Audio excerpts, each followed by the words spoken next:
Assalamualaikum warahmatullahi wabarakatuh. Nama saya Arif Maulana Anwar.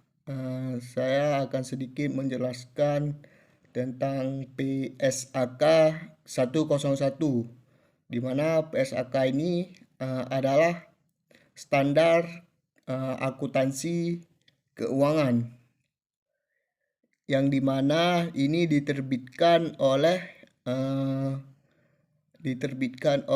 alumni Ikatan Keuangan. Baik, PSAK 101 ini pertama kali dikeluarkan oleh Dewan Standar Akuntansi Keuangan pada tanggal 20 Juni 2007. PSAK ini disajikan sesuai dengan Perjanjian Laporan Keuangan Syariah dalam PSAK 59, yaitu akuntansi perbankan syariah yang dikeluarkan pada tanggal 1 Mei 2002.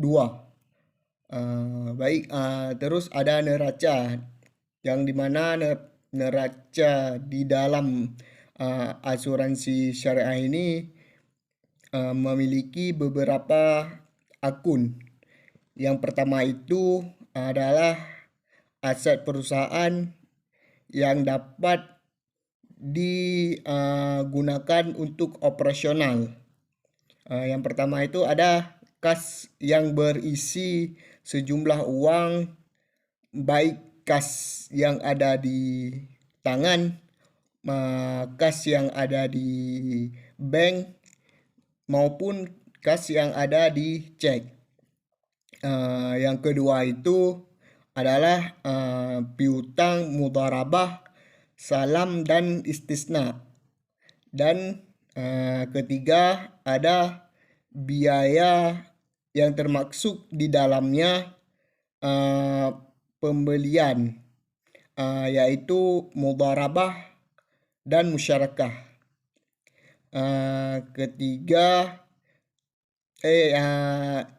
Keempat, harta tetap beserta akumulasi penyusutannya. Yang kelima ada harta yang tidak terwujud. Yang ketujuh, harta tijarah. Dan akun kedua yaitu kewajiban. Yang pertama itu ada penyisihan iuran belum menjadi pendapatan. Terus yang keduanya ada sejumlah klaim belum dilaporkan. Terus yang keempat ada hutang dividen. Seterusnya ada hutang pajak dan upah dibayar di muka, dan penyisihan PPN. Terus ada dana peserta yang terdiri atas perkumpulan uang nasabah untuk investasi dan dana kebajikan. Terus ada modal usaha yang terdiri dari uang yang tersetor dan tambahan uang yang disetor. Terus yang kedua ada laporan laba rugi, di mana ini terdapat pendapatan ditulis yang pertama itu ada pendapatan dari hasil operasional perusahaan. Yang kedua ada pendapatan dari hasil investasi dana nasabah. Terus ada pendapatan investasi. Lalu laba atau rugi sebelum pajak. Seterusnya ada biaya di luar usaha. Seterusnya biaya PPN. Terus ada laba rugi sebelum pajak, pendapatan lainnya, terus ada terus yang terakhir itu ditulis total keuntungan atau kerugian. Apabila terjadi rugi maka ditulis rugi, apabila mendapat keuntungan maka akan untung. Kalau rugi pasti ada minusnya.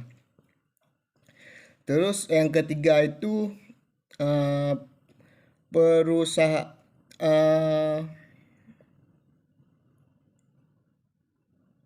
yang ketiga itu perubahan ekuitas, di mana yang pertama ialah uang yang disetor, terus laba atau rugi dalam periode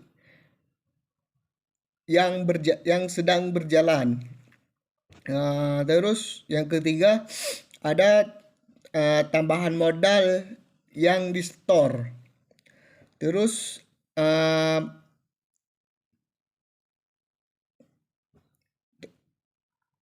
ada keuntungan atau kerugian belum direalisasikan atas program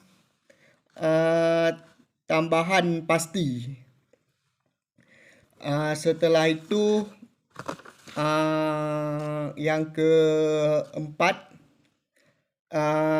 laporan arus kas, di mana yang pertama itu ditulis saldo awal.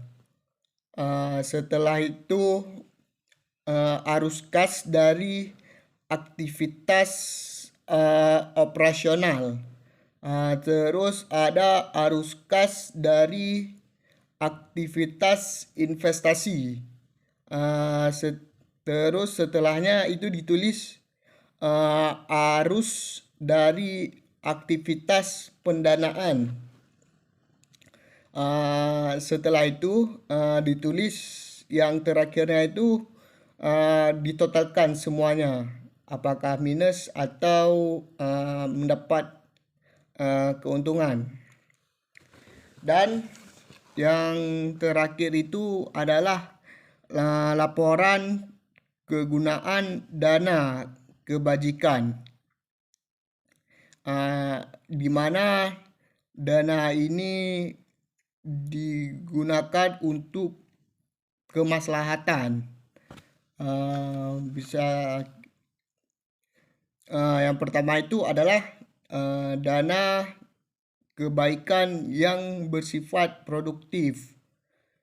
Dana ini digunakan bisa digunakan dana kebaikan bersifat produktif ini digunakan seperti membantu UMKM agar uang yang diberikan itu bekerja, seperti diinvestasikan kepada perusahaan-perusahaan atau ditaruh di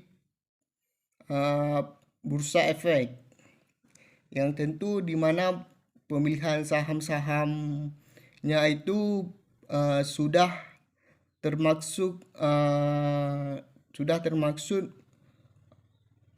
di dalam bursa efek syariah. Yang kedua itu ada hibah. Dana ini ada hibah yang perlu dicatat juga. Terus ada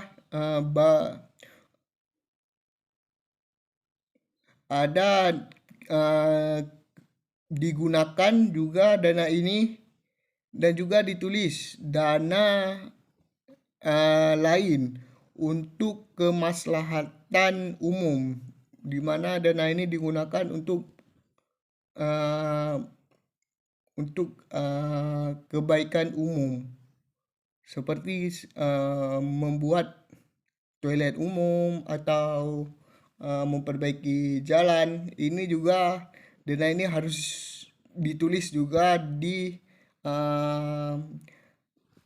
KSAP di PSAK 101. Mungkin hanya ini yang dapat saya sampaikan. Ada salah-salah mohon maaf. Assalamualaikum warahmatullahi wabarakatuh.